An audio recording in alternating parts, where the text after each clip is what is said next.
दोस्तों नमस्कार, मैं राजकुमार मौर्य। आप देख रहे हैं प्रखर इंडिया यूट्यूब चैनल। लोकसभा चुनाव 2024 के 2 चरण की वोटिंग समाप्त हो चुकी है। तीसरे चरण की वोटिंग 7 मई को 10 लोकसभा सीटों पर उत्तर प्रदेश में होनी है।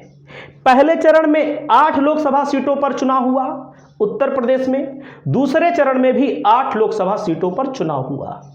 अब सभी की निगाहें हैं कि तीसरे चरण में उत्तर प्रदेश की 10 लोकसभा सीटों में ऐसी कौन कौन सी लोकसभा सीट है जहां पर 2024 में समाजवादी पार्टी चुनाव जीतने जा रही है।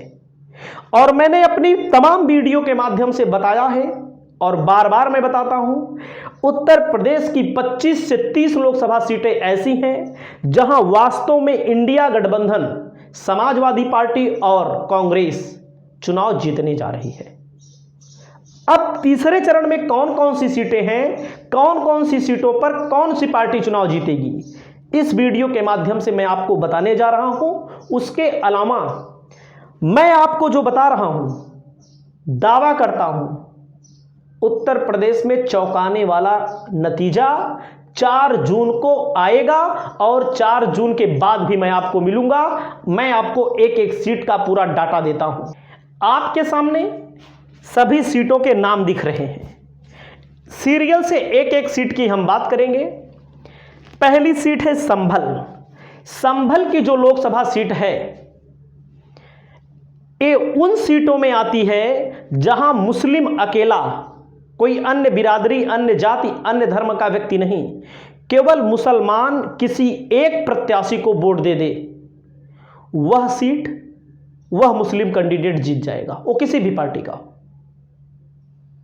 आप संभल की सीट है, मुरादाबाद की सीट है, और बिहार में किशनगंज की सीट है, कटिहार की सीट है। तो संभल की लोकसभा सीट पर जियाउर रहमान वर्क चुनाव लड़ रहे हैं और इनके दादाजी शफीकुर रहमान वर्क, जिनका टिकट घोषित हुआ था, अस्पताल में भर्ती थे और उनकी मृत्यु हो गई। और मैं बता रहा हूं, जैसे बहुत सारे लोग कहेंगे भाई 2014 में यह सीट बीजेपी क्यों जीत गई थी, तो 2014 के पीछे केवल एक कारण था, सपा ने भी मुसलमान उतारा था, बसपा ने भी मुसलमान उतारा था।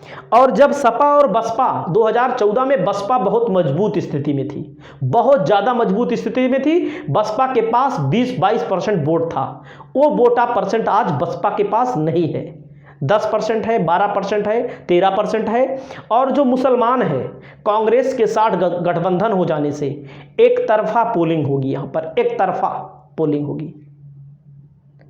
तो संभल की सीट मैं आज बता रहा हूं, मैं आज के 6 महीने पहले से भी बताया हूंगा और 4 जून को भी मैं मिलूंगा और यह सीट समाजवादी पार्टी के खाते में जा रही है। अगली सीट है हाथरस। हाथरस की सीट एनडीए के खाते में जाएगी।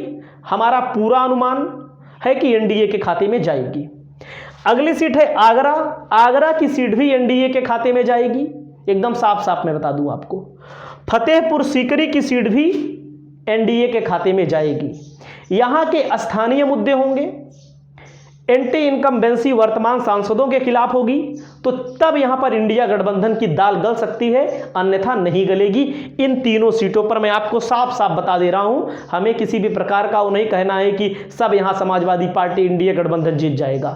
आप हमारी बात से खुशी हो या नाराज हो। अगली सीट है फिरोजाबाद। फिरोजाबाद की लोकसभा जो सीट है, अक्षय यादव यहां से चुनाव लड़ रहे हैं। राम गोपाल यादव के सुपुत्र हैं और बहुत अच्छे मार्जिन से चुनाव जीतने जा रहे हैं। अगर कोई अंधभक्त व्यक्ति कह दे तुम झूठ बोल रहे हो, तुमसे 4 जून को मैं मिलूंगा, तो मैं तो मिलूंगा। बहुत सारे लोग कहते हैं तुम्हारा चैनल ब्लॉक करवा दूंगा। जिसको जो करना है वो करवा सकता है। हालांकि चैनल ब्लॉक करवाना इतना आसान बात नहीं है। फिरोजाबाद की जो सीट है, अक्षय यादव पिछली बार 2019 में क्यों हारे थे?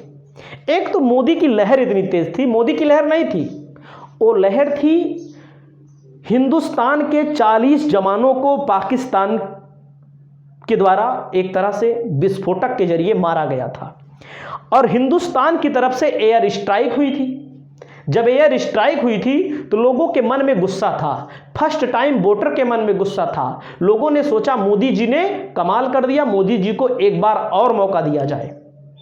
इसी कारण से इस सीट को जीता गया। उसके बाद भी एक बड़ा, सबसे बड़ा कारण, उससे बड़ा कारण यह था कि शिवपाल यादव, अखिलेश यादव में झगड़ा लड़ाई आपस में चल रहा था। शिवपाल यादव और अखिलेश यादव की जो झगड़ा लड़ाई थी वो एक तरह से सड़क पर आ गई थी और शिवपाल यादव यहीं से चुनाव लड़ गए। 98,000 वोट प्राप्त किए थे। आप समझिएगा, वो समाजवादी पार्टी का ही वोट था। क्यों समाजवादी पार्टी का? क्योंकि समाजवादी पार्टी के संगठन में शिवपाल यादव की अच्छी पकड़ है। हर जिले में शिवपाल यादव की अच्छी पकड़ है।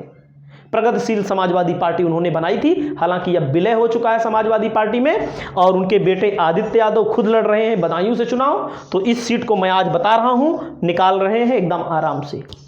अगली सीट है मैनपुरी। मैनपुरी में पिछली कई बार से शाक्य समाज को टिकट दिया जा रहा था भारतीय जनता पार्टी के द्वारा, लेकिन अब की बार जयवीर सिंह को टिकट दिया गया है जो उत्तर प्रदेश सरकार में मंत्री हैं। और वहां के अब की बार तो ऐसा माहौल है वहां पर कि अब की बार जो उपचुनाव हुआ था, 2019 का चुनाव हुआ था, काफी वोटों के अंतर से भाजपा यहां हारेगी चुनाव मैनपुरी में।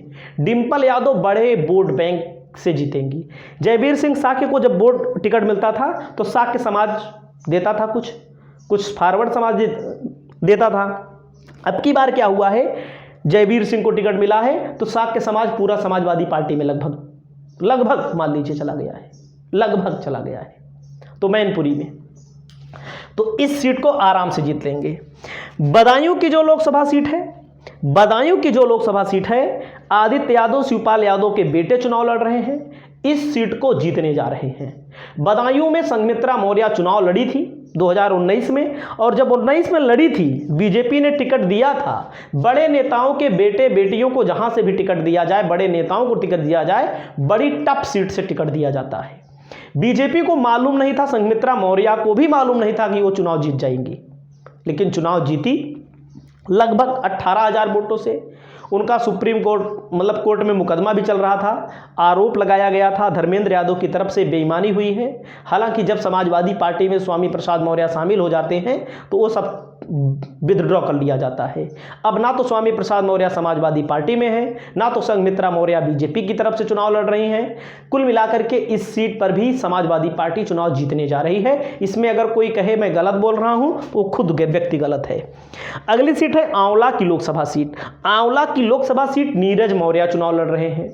अब यहां पर पहले क्या होता था, आंवला हो, फिरोजाबाद, फर्रुखाबाद हो, एटा हो, यहां ना समाजवादी पार्टी या तो मुस्लिम को टिकट दे देती थी, या तो यादव को, या तो फॉरवर्ड क्लास को दे देती थी। जिसका वोट, जैसे मुस्लिम को देगी तो मुस्लिम का वोट तो मिलेगा, यादव का वोट मिलेगा ही। फॉरवर्ड को देते हैं तो फॉरवर्ड का वोट नहीं मिलता। एकदम साफ साफ बात है, समाजवादी पार्टी को कोई पसंद नहीं करता है। फॉरवर्ड में 2-4% लोग भले पसंद करते हो। तो यहाँ पर मौर्य को टिकट मिला है। मौर्य की अच्छी खासी आबादी है, 2-2.5 लाख से ज़्यादा यहाँ आबादी है। अब मौर्य का वोट मिल जाएगा, यादव का वोट मिल जाएगा। अच्छी खासी आबादी यादव की है। मौर्य के साथ छोटी छोटी जातियां जो समाजवादी पार्टी को पसंद करती हैं वो तो देंगी ही। कांग्रेस से गठबंधन भी है। उसके अलावा मुसलमान यहाँ पर समाजवादी पार्टी को वोट दे देगा तो यहाँ पर जीत लेंगे। अगली सीट है बरेली। प्रवीण सिंह एरेन चुनाव लड़ रहे हैं, उधर गंगवार चुनाव लड़ रहे हैं। गंगवार की पार्टी बीजेपी ने संतोष गंगवार का टिकट काटा। तो इस चीज़ को लेकर के कहीं ना कहीं पार्टी के अंदर दो धड़े हैं। संतोष गंगवार 8 बार के सांसद रहे हैं, यहाँ से बहुत मजबूत चेहरा हैं। तो मैं ज़्यादा उम्मीद नहीं करता हूँ। बरेली में तो कांटे की टक्कर हो सकती है, लड़ाई हो सकती है, समाजवादी पार्टी हार भी सकती है यहाँ पर। लेकिन आंवला 1, बदायूं 2, मैनपुरी 3, संभल 4, फिरोजाबाद 5, 10 सीटों में न्यूनतम 5 सीट। जो पिछली बार 2019 में बदायूं बीजेपी के खाते में थी, आंवला बीजेपी के खाते में थी, फिरोजाबाद बीजेपी के खाते में थी। तो भारतीय जनता पार्टी यहाँ पर 1, 2, 3 सीटों का नुकसान मिनिमम करेगी। बाकी बरेली, आगरा, हाथरस, फतेहपुर सीकरी ये सब भारतीय जनता पार्टी के ही खाते में जाने वाली सीटें हैं। क्योंकि हमें इस बात का भरोसा नहीं है कि फतेहपुर सीकरी